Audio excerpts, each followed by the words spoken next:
Week 1 is officially in the books. We had some crazy games, including my Denver Broncos completely blowing it. Hey pal, you just blowing from Stupid Town? Whether your players didn't pan out for Week 1 or you ran into some injuries, today we're going to look at the waiver wire and see who you could roster for the upcoming week. Players eligible for this list will be owned in less than 33% of leagues, or at least pretty close, of fantasy leagues. So without further ado, let's hop into the quarterbacks. Starting it off, my first quarterback is going to be Matt Ryan at just under 24% owned. Matt Ryan is as steady as they come. In Week 1's tie versus the Houston Texans, Matty Ice threw for over 300 yards, a touchdown, and a pick.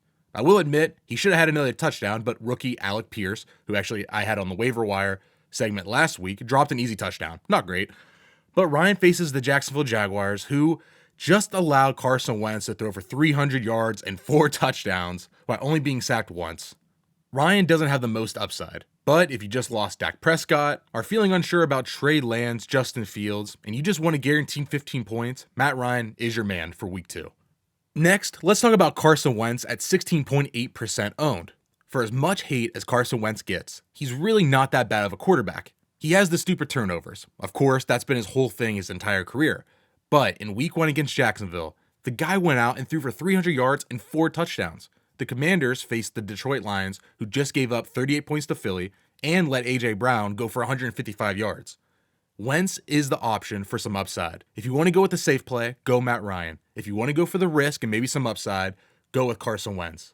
The first running back I want to talk about is Jeff Wilson at 3.8% owned on ESPN. I know Sleeper is a little higher. Last week he was at 17% owned. So last week he was on this list. And now Jeff Wilson looks like he's in the prime position to be the starting running back for the 49ers. Elijah Mitchell is rumored to be out 8 weeks with an MCL sprain. In a run-heavy offense, you have the potential starting running back for the next 8 weeks. It could be one of the rookies.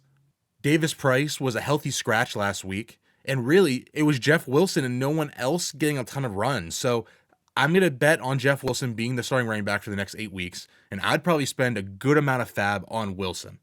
The next running back I want to talk about is Kahlil Herbert of the Chicago Bears at 24.7% owned. And this one is tricky because the Bears seem to be in love with David Montgomery.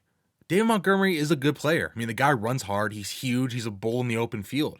But you can get 17 carries for 26 yards like he did in Week 1. Herbert, on the other hand, made a nice move in the red zone, scoring from the 3-yard line. I'm not sure if this performance starts to change the pecking order of the Bears' running attack in Week 2, but I wouldn't be surprised if we saw a closer 50-50 split, or at least Herbert be a lot more involved, as maybe they start to wean away from Montgomery for a more efficient runner in Herbert, who seems to be just kind of better at everything. I mean, I would say Montgomery's a bigger back and more powerful, but Herbert has more elusiveness, speed, agility, I guess a little less power because Montgomery is such a bull, but I just think Herbert brings a complete package where Montgomery is kind of a one-trick pony. He's just a big guy. And my next running back is a repeat from last week. Rex Burkhead at 17% owned. And like I said it in Week 1. I was a little worried that the Texans were just going to give this 4th-round rookie Dameon Pierce the job right away. Burkhead outsnapped Pierce 50 snaps to 20, outtouched him 19 to 12. Now, I'm not sure how long this will last, as head coach Lovie Smith came out and said, we're going to work to give him more opportunities, talking about Dameon Pierce. But Rex Burkhead came in and made the most of his opportunities. While being targeted 8 times, leading the team in carries, efficiency, all of the above. I'm not saying it's going to be this way forever, but if Dameon Pierce just isn't that good, maybe Rex Burkhead leads this backfield in touches and snaps and gets the receptions in a team that might be trailing a lot. In a PPR leagues, that's a valuable commodity. So I like Rex Burkhead, even if he's not the starter, to be a useful, flex piece every week, which honestly in fantasy football waiver wires, that's a rare commodity. And the last running back I want to talk about quickly is Jalen Warren, Pittsburgh Steelers, 1.4% owned. Jalen Warren was the only other running back to get a touch for the Pittsburgh Steelers in their overtime win over the Bengals. Najee Harris had a foot injury this preseason that was said to be no big deal, but in Week 1, he left the game with a foot injury. Although Harris is said to be fine for Week 2, I would stash Warren away because if Harris has to miss any significant time with a nagging foot injury that maybe gets re-aggravated here and there because it already happened once, Warren can step in and maybe play a high percentage of snaps right away. We all know the Steelers' MO. Mike Tomlin doesn't like to use a platoon. He likes to get one guy and use him as the bell cow. So maybe Jalen Warren has that chance to be a bell cow for the Pittsburgh Steelers. And let's move on to my receivers. I have Curtis Samuel at 8.7%. And this one reeks of a one-game wonder. After injury after injury after injury, Curtis Samuel finally got to show what made him so unique in Carolina. Samuel was targeted 11 times, had 8 catches, and had 3 rushes. Although the Commanders' rookie receiver, Jahan Dotson, made some impressive plays, I'm willing to chase the volume with Samuel and see if it sticks next week against a bad Detroit team.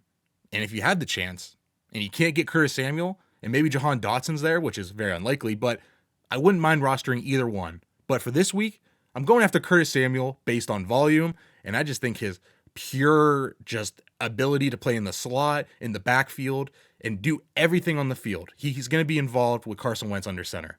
And the last player I want to talk about is a tight end, and this position sucks so bad if you don't have someone who's at least competent.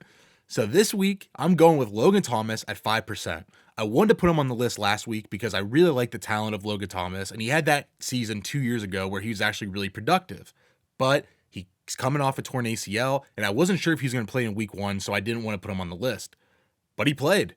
He played over 50% of the snaps in a game where I wasn't even sure if he was going to play coming off a torn ACL. So I think the snap share could go up where it's even higher.